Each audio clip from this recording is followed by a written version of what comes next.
សាលាដំបងខេត្តសៀមរាប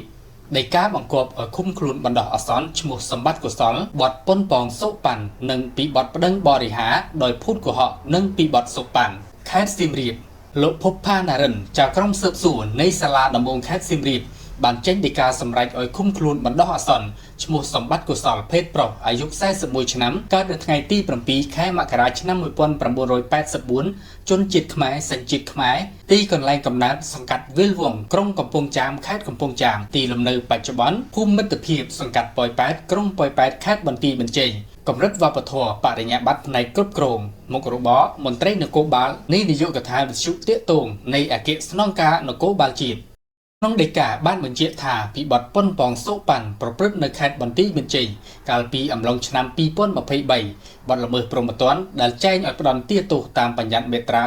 32នៃច្បាប់ស្តីពីការប្រឆាំងអំពើពុករលួយនិងមាត្រា27និងមាត្រា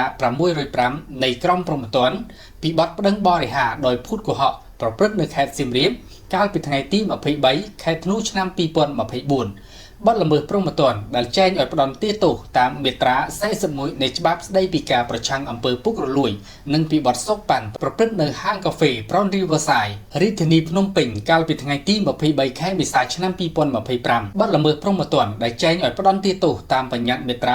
32នៃច្បាប់ស្តីពីការប្រឆាំងអំពើពុករលួយនិងមាត្រា605នៃក្រមព្រហ្មទណ្ឌជាបណ្ដោះអាសន្នបង្គាប់ឲ្យប្រធានពន្ធនាគារខេត្តសៀមរាបឃុំខ្លួនជនត្រូវចោទជាបណ្ដោះអាសន្នឲ្យបានសម្រេចតាមដីកាបង្គាប់នេះ